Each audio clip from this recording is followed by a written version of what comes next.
Hey Chris, today I'm going to show the internet weather going on for the last week or so.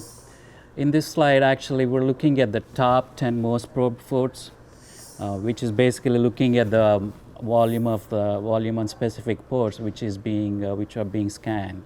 In here, we can see like the top 10 here.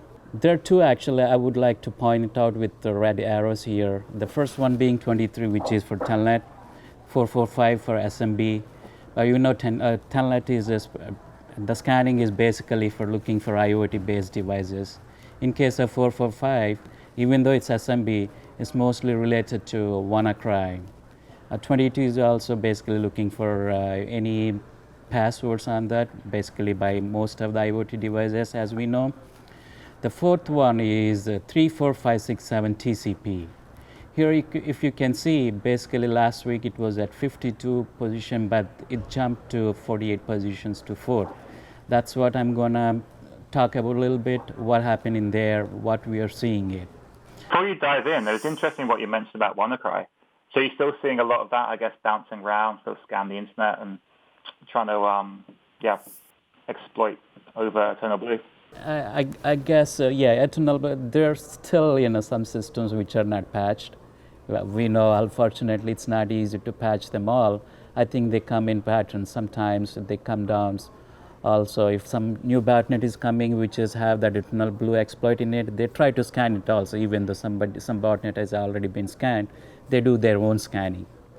I think that's what we kind of seeing it, but it can be different too. Yeah, we see a lot of, because we look for the malware side, but less on the traffic. It's really interesting to see them lining up. We do see a lot of WannaCry variants, new ones, people just screwing with it. So it still spreads, so it doesn't check the kill switch, but it won't actually deploy the ransomware because it screwed up the checksum. So yeah, it's interesting seeing, it's quite a big scale. Actually, recently, I think it came last week, there was one ransomware. I can't remember the name, but it has Eternal Blue as one of the exploit codes. I think that's how it propagates.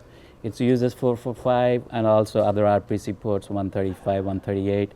The way it does is once it infects the machines, it kind of shuts down the other malware components by other competing malware. It's a good idea. Yeah, but they want all the resources for themselves itself.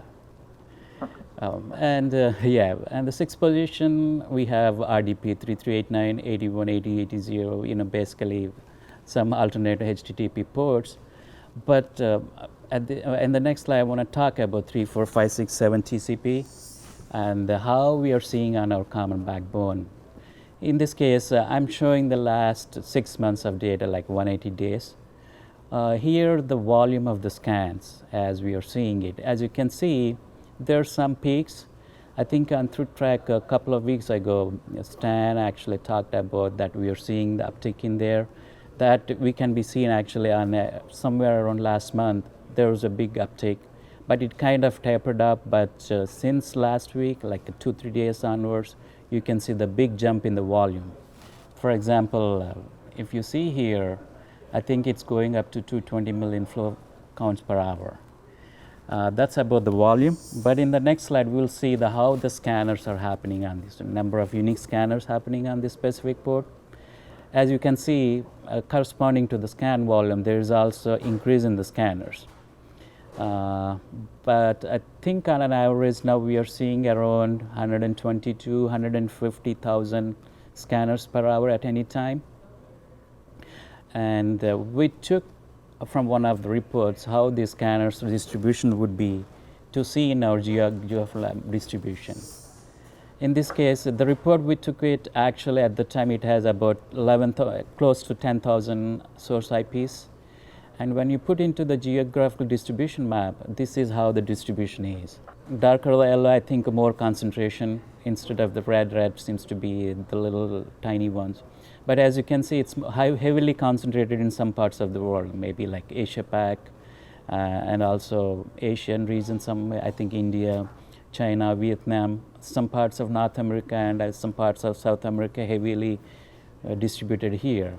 I think in this case, probably there are lots of devices in those regions which have this port open. And what this specific port? I think this is from basically Honeypot Stats. How is it looking like? As you can see, we can see brute force attempts to certain DVR kind of devices here. As you can see, actually, there are brute force login activity against certain cases of DVRs. And when we looked at Shodan and a little bit research, actually, there seems to be having RTSP service open. That's basically a real-time streaming protocol. And also, besides that, there are also other ports exposed to the internet. The passwords and logins are listed here. They're used with lots of IoT devices, specifically lots of DVRs and VRs. So this is what we are observing with respect to 3, 4, 5, 6, 7. I guess the crazy thing is that most of those DVR systems are people's security cameras. So somewhat ironically, there are a lot of security cameras out there that have been hacked because their security isn't very good. And a lot of this stuff, I guess you were seeing it too, is mostly worms like Mirai variants, that kind of thing. So for those 10,000 IPs you're seeing scanning, quite a lot of those IPs are going to be security cameras that have been hacked that are now trying to attack other security cameras, which isn't great. Yeah, I know. Well, the challenge is it's not easy to fix them because some of them are backdoors created by the manufacturing themselves, so they have to provide some sort of firmware updates to close them. So I saw someone was writing some malware that went around destroying these boxes if they were vulnerable.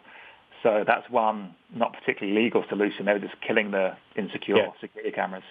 So I guess it stopped it spreading, but morally and legally, not so good.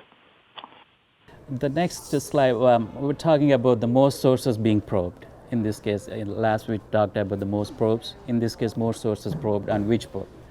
Basically, in this case also, there are not much deviation from the previous weeks as we see. Lots of 445 SMB, as we talked about. Even this SMB is mostly for eternal blue and stuff like that, And 23 for Telnet. Again, you can see 3, 4, 5, 6, 7 TCP again, but I'm not going to talk about here. But at the 7th position is 555 TCP, which is ADB, Android debug port. I'm going to show it what we are seeing from our common backbone with respect to the distribution, the levels of scanning happening on this specific port. In this case, I'm showing that the last 365 days of data, what's happening on this port with respect to the scanners. I think at this time, at an average, there's averaging around 8,000 to 9,000 scanners per hour. But there were peaks at one time, they're reaching about 12,000. And around, I think, sometime in May, they kind of reached up to 180,000 scanners per hour. But even though it's the way we are seeing it, even though it's registered to Android debug bridge, the way we are seeing is I think it's related to a Huawei Home exploit. That's what they're trying to do it instead of a 555 ADP one. How can we say that? I think again, this is the distribution of scanners we are seeing from similar to the GeoIP graph we are seeing it. Similarly, I think I could say to a lesser concentration, the distribution seems to be almost similar. I think Asia Pac, South America, North American regions, and some regions are heavily concentrated.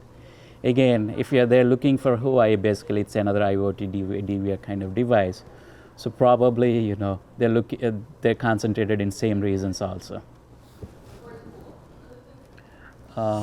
This is again from our honeypot capture. That's a request for post, which is for a Huawei URL. And there is a command injection exploit, which has been observed with BusyBox, getting like a wget.